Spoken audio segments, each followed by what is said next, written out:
Hi, this is Bruce with Z Group Energy in sunny Coolidge, Arizona.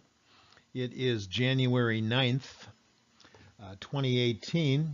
And as usual, I've got a question. And the question is basically, why more nuclear energy? What are we messing around with that for? Where, if anywhere, are we headed with nuclear energy, wind energy, solar energy? Frankly, we're not getting the alternative, clean, sustainable energy job done. We're stuck in the past. Why?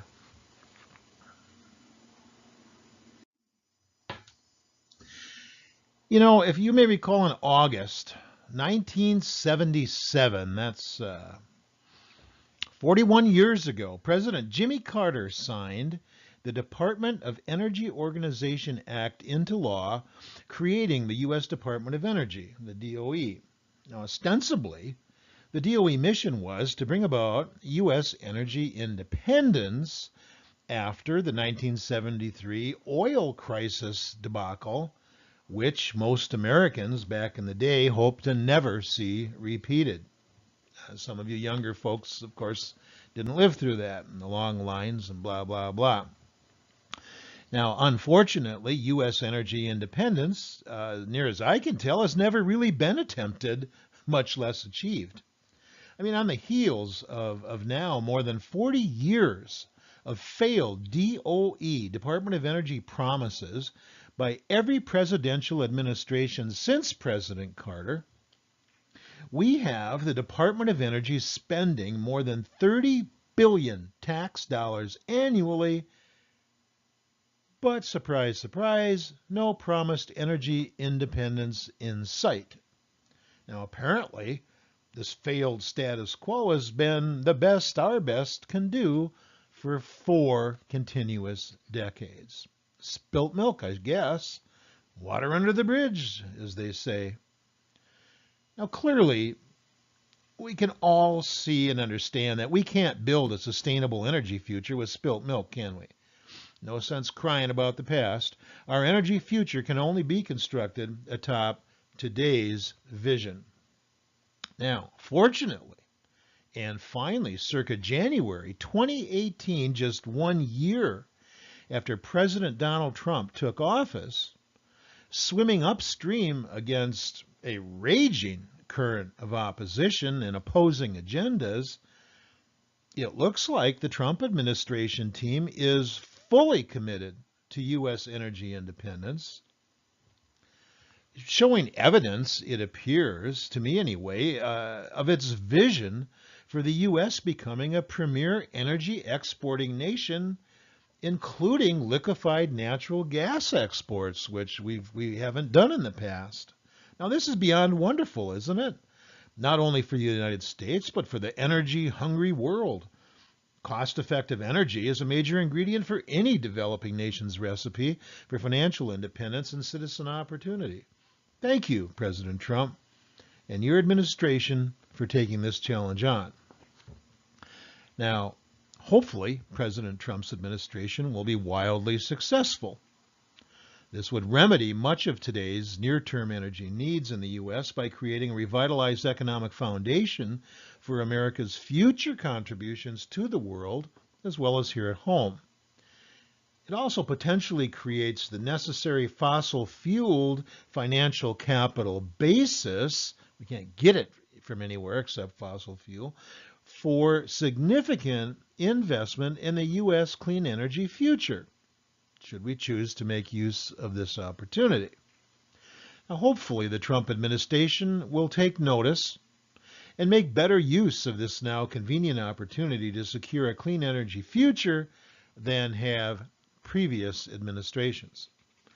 Hey, maybe a few repatriated dollars could be thoughtfully and constructively invested in this more viable alternative energy agenda. Anyway, this brings me to Z Group Energy's persistently asked question, which we now pose for the Trump administration to consider. Question is the United States being far-sighted regarding legitimate, economically viable, clean alternative energy options, or are we stuck in the uneconomical nuclear, wind, and solar past as the only options we can possibly consider? Now, notably, advances recently made by the second phase of Iceland's deep drilling project, the acronym would be IDDP-2, their advances fully demonstrate the now proven ability to harvest supercritical water for electricity generation. And IDDP's modeling shows supercritical water increasing power production capability of conventional geothermal systems by as much as tenfold. Folks, that's not everyday average alternative energy progress. That's groundbreaking. That's revolutionary. ZGE's patented technology, that's our technology, as just one example, suggests that employing this same, now proven by IDDP, supercritical geothermal capability could provide electricity for about 4.5 cents per kilowatt hour via ZGE's sealed geothermal technology, which, by the way, is not geographically limited to volcanic areas, but can be employed on any piece of land anywhere in the world. Only the drilling depth and the cost would vary. Can we say clean energy for 4.5 cents per kilowatt hour? Well, I'll tell you what, ZGE can say it. We do say it. And we should all be saying it, shouldn't we? Now, since I'm complaining, let's give an example, one particularly wasteful, in my opinion. Nearsighted research project in electricity generation expensively under international study, as we speak here, as we listen here, fully supported by past U.S. Department of Energy Management, is the study of employing nuclear reactors for heating water to supercritical temperatures, that is above 374 degrees centigrade or Celsius, at pressures at or above 221 bars. That supercritical water can then be used to drive steam turbines, in turn driving generators producing electricity. Now, this potential use of nuclear energy in supercritical water-cooled reactors, SCWRs, you can see a graphical representation of one on the slide here.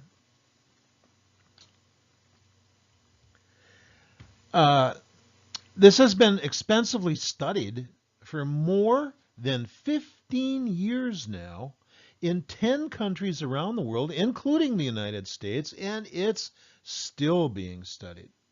Now, per the U.S. Department of Energy, the DOE, SCWRs are high-temperature, high-pressure, water-cooled reactors operating above the thermodynamic critical point of water. That would be 374 degrees Celsius, 221 megapascals, or in Main Street language, I suppose, that would be 705 degrees Fahrenheit at about 3,200 pounds per square inch. Now, are you kidding me? Our own U.S. Department of Energy, with more than $30 billion annually on tap, taxpayer money, isn't current on amazing cutting-edge alternative energy development being discussed as a matter of public record? Has DOE heard of the internet? I mean, for gosh sakes, our very own Baker Hughes in Houston, Texas, is doing the drilling for IDDP-2. They're the guys that figured out how to drill to like 450 degrees Celsius. But the old Obama DOE apparently knows nothing about this, knew nothing about it. How can that even be with $30 billion to spend? Go figure. I don't have an answer to that. The nuclear power industry, resting on its legitimately impressive laurels, and they are, I'm not knocking the industry, but they have never satisfactorily address the obvious inherent safety issues with nuclear power, nor has the nuclear industry addressed its hazardous waste issues, which after 40 years, frankly, is ridiculous. Burying nuclear waste does not comprise a solution, does it? And now, post-2011 Fukushima Daiichi disaster, most countries in the world are running away from nuclear power, and yet are we still spending money studying this nonsense?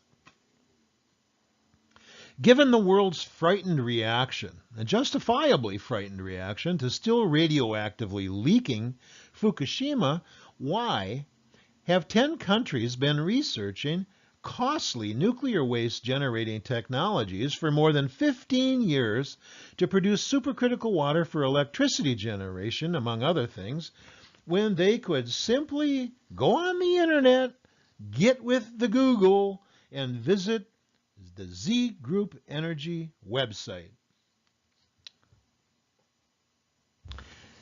At the Z Group Energy website, they could learn how cost-effectively our patented manufacture of supercritical water can be accomplished with no reactor, no nuclear waste, and in fact no waste of any kind other than clean water.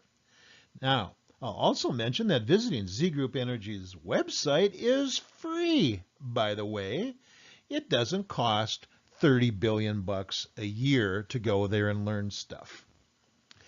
Beyond ever popular wind and solar technologies, both of which present intermittent reliability issues and relatively high cost requiring taxpayer subsidies, no significant investment is being made to explore other potentially more innovative, more reliable, more financially feasible alternatives for our sustainable future. Does this make any sense to anybody?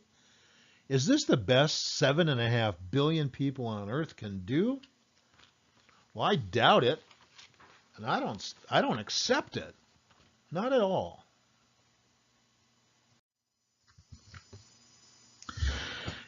Well, blast from the past here. Let's go back and take a look through history's arches.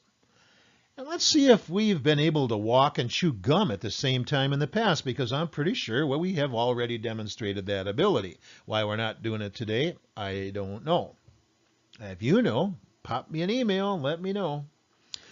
For instance, on December 17th, 1903, the Wright brothers flew their heavier-than-air aircraft for the very first time. You can see a couple pictures of the brothers. The Wright brothers were a complete joke until they weren't. Everybody was laughing until they flew that thing. Now, few of us have not flown in a comfortable jetliner cruising above the clouds at nearly 600 miles an hour, and we think nothing of it. Another one, between 1969 and 1972, 6 manned moon missions were flown. An utterly impossible feat until it wasn't. Even today, people don't believe it. The flat earthers just say, oh, hey, that never happened. Space flight and exploration, in spite of the flat earthers, are now a globally cooperative project we all take for granted. We communicate by satellite every day of every week and think nothing of it. These things were impossible until they weren't. Today, clean, affordable energy is not impossible, but, B-U-T, that big capitalized but, we must allocate at least some resources and do some work if we're going to discover viable options. The alternative status quo isn't getting the job done. We need to admit that the status quo is not moving us forward in clean energy innovation, and for our children's future, it's critical that we do so.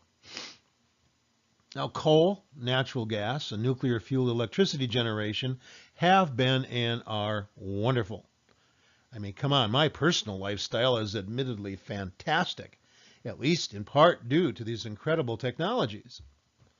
But at the same time, common sense suggests that we devise a plan for our increasingly energy-demanding future.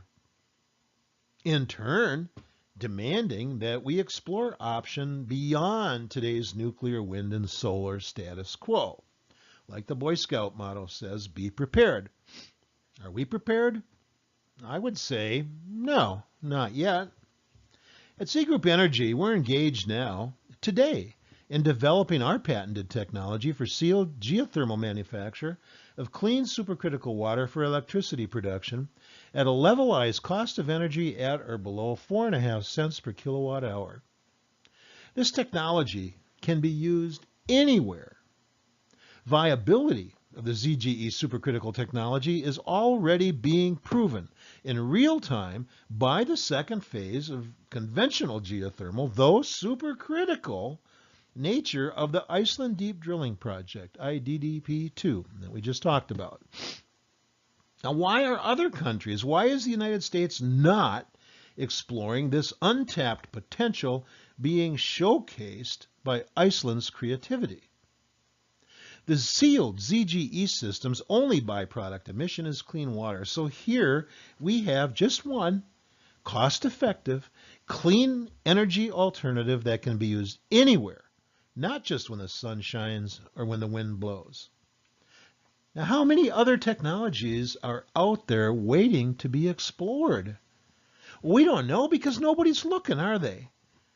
We can't know until we look. ZGE hopes the new Trump administration will remain in the creative mode they're currently in, incorporating a healthy, sustainable vision for our clean, cost-effective energy future. Thank you, Donald Trump, and thanks all the new staff at the Department of Energy for the job that you are doing. Now, in closing, if you'd like a little more information about Z Group Energy's sealed, clean and green, cost-effective geothermal manufacture of supercritical water for renewable electricity generation with no environmental emission other than clean water at a cost of about 4.5 cents per kilowatt hour, not half, but nearly half that of its closest competitor, natural gas, please pay me a visit at our website. It's www.zgroupenergy.com. Again, I'm Bruce, and thanks so much for listening. Have a great 2018.